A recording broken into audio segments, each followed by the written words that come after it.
The night began like any other, with a black janitor pushing open the heavy glass doors of the company tower, his son trailing quietly behind him. To the world, they were invisible. Just a man in faded overalls and a boy clutching a worn backpack. The father's steps were slow, steady, his head bowed from years of carrying burdens no one else would. The boy's eyes, though, told another story. Wide, alert, searching every corner as if the marble halls themselves whispered secrets only he could hear. Around them, executives swept past in tailored suits, their conversations sharp and dismissive, never pausing to notice the man, scrubbing their floors, or the child walking beside him. But destiny was waiting, hidden just beyond those doors. For within this building sat a millionaire boss, powerful, untouchable, about to make a gesture that would change everything, and it would all begin with a janitor's son, stepping into a world he was never meant to enter. The janitor guided his son through the polished corridors, their reflections stretching across marble floors that gleamed like rivers of glass. Every wall spoke of wealth, framed portraits, towering windows, the air itself heavy with power, yet none of it belonged to them. The father's hand tightened around his mop handle, his silence teaching the boy the rules of survival in a world that never looked their way. But the boy saw more than silence, he saw opportunity. His dark eyes lingered on details others ignored, the rhythm of footsteps, the flicker of lights, the way voices carried behind closed doors. While executives laughed over cocktails and contracts, the child absorbed everything, his mind sharper than any of their polished suits. They didn't know it yet. But the quiet, footsteps echoing behind the janitor were carrying more than just innocence. They carried the spark of destiny. And soon, even the millionaire boss would realize that greatness does not always wear a tie. The boardroom doors swung open, a world of power unfolding before the janitor and his son. At the head of the table sat the millionaire boss, sharp suit, silver cufflinks, a man carved from pride and authority. His eyes narrowed when he noticed the boy, a child in this temple of money. To him, it was a disruption, a blemish on the perfect order he commanded. Laughter sparked from the executives. Polished men in their 40s and 50s, smirking at the sight of a janitor's son standing among giants. The janitor bowed his head, gripping his mop tighter. But the boy did not flinch. His dark brown skin glowed under the harsh lights, his gaze steady, unshaken. The room mocked him, but he only studied them, every gesture, every flaw hidden in arrogance. The boss leaned back, his voice like steel. "This is no place for children." But destiny had already stepped inside, and no command could drive it away. The millionaire boss smirked, his polished shoes tapping against the marble floor as he turned to his men. "Let's see what this child thinks he's doing here," he mocked, his words dripping with condescension. Executives chuckled, their expensive watches flashing under the lights, as if the boy's presence was nothing more than a joke. But the janitor's son didn't look away. His dark brown skin gleamed under the fluorescent glow, his eyes fixed, burning with quiet defiance. He studied the charts laid out on the table, figures, forecasts, projections that had left the room of adults, divided and desperate. His small hand traced patterns across the paper, connecting numbers no one else dared to see. The laughter dimmed. The boy's voice broke the silence, steady, sharp, impossible to ignore. "You've been looking at it the wrong way," he said. The room froze. A child had spoken words no millionaire or executive dared to utter. And in that moment, the mockery turned to unease. At first, they tried to dismiss him. One executive, a tall man in his mid-40s with slicked-back blonde hair and a navy pinstripe suit, scoffed. What could a janitor's son possibly know about this? His laughter echoed, but it didn't last. The boy, no older than 10, with dark brown skin and sharp, unblinking eyes, began rearranging the numbers with chalk on the board. Every stroke was precise, every calculation deliberate. Gasps rippled through the room as hidden patterns emerged. Connections. The team of seasoned men in their 30s to 60s, armed with years of education, had completely missed. The millionaire boss leaned forward, his confidence faltering, watching the impossible unfold.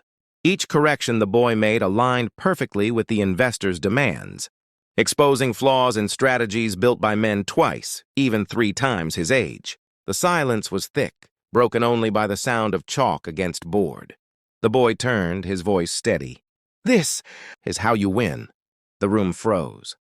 The boy, dark brown skin, barely 10 years old, his small hands still, dusted with chalk, had shattered their arrogance with pure brilliance. The executives, men in their 40s and 50s wearing expensive gray and black suits, exchanged uneasy glances, their pride cracking under the weight of truth. The millionaire boss, a stern man in his early 50s with neatly combed silver hair and a charcoal three-piece suit, leaned back in his chair, his jaw tight. He had built an empire on control, on never being outsmarted. And yet here stood the son of a janitor, revealing flaws in plans worth millions. The boy's dark eyes burned with quiet fire, unshaken by the stares pressing down on him. Investors leaned forward, intrigued, their skepticism bending toward belief. In that moment, the power shifted. For the first time, the boss felt fear, not of losing money, but of being replaced by a genius no one had ever expected. The silence was suffocating. The millionaire boss, early 50s, silver hair gleaming under the boardroom lights, stared at the boy as if he were seeing a ghost. Around him, the executives, men in their 40s and 50s, polished suits strained by sweat, shifted uncomfortably, afraid to admit what was obvious. This child, dark brown skin, only 10 years old, wearing simple school clothes with ink stains on his sleeves, had solved what they could not. One of the investors, a sharp-eyed man in his late 40s with a navy-tailored suit, finally broke the silence. "Let the boy speak." The words cracked like thunder. The boss's pride clashed with the weight of destiny. To accept the janitor's son was to admit failure. To silence him was to risk everything. The boy's small frame stood tall, his dark eyes locked on the future he refused to surrender. And in that instant, the entire empire hung on a choice. The boy stepped forward, his dark brown skin glowing beneath the harsh fluorescent lights, his small frame trembling yet unbroken. Only 10 years old, dressed in faded school clothes and sneakers too big for his feet, he stood against a wall of power. The millionaire boss, early 50s, silver hair and expensive gray suit, clenched his jaw, rage battling disbelief. Executives in their 40s and 50s leaned back, their arrogance cracking, sweat shining on their brows. Investors in sharp suits, late 40s to early 60s, watched with narrowed eyes, measuring the child with a silence sharper than steel. The janitor, mid-40s, dark brown skin, calloused hands gripping his mop handle, prayed silently from the doorway. And then, without hesitation, the boy spoke.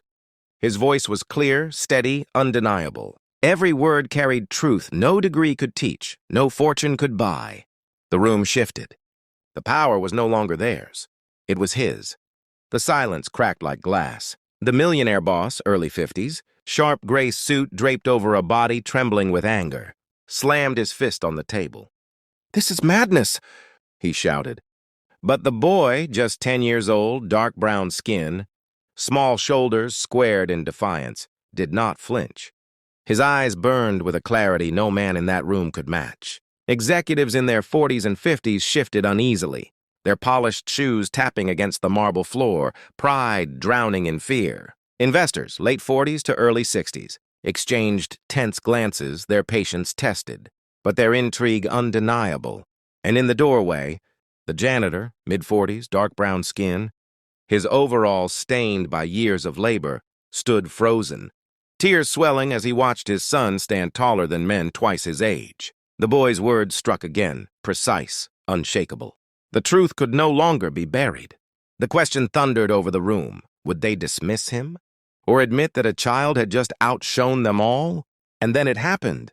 The room, once filled with arrogance and doubt, bowed to silence as the boy, 10 years old, dark brown skin, his small hands, clenched around the truth, delivered the final words that no one could deny. The millionaire boss, early 50s, gray suit hanging heavy with shame, lowered his gaze, his empire shaken not by rivals, but by a janitor's son. Executives in their 40s and 50s stood stunned, their authority stripped bare. Investors, late 40s to early 60s, leaned back slowly, their eyes fixed on the child who had rewritten the rules of power. And in the doorway, the janitor, mid-40s, dark brown skin, calloused hands trembling, watched with pride too heavy for words. The boy turned, not seeking applause, not craving glory but walking straight to his Father. In that single step, the truth roared louder than riches. Greatness does not come from titles or wealth. It rises from courage, from truth, and sometimes from the smallest voice in the room.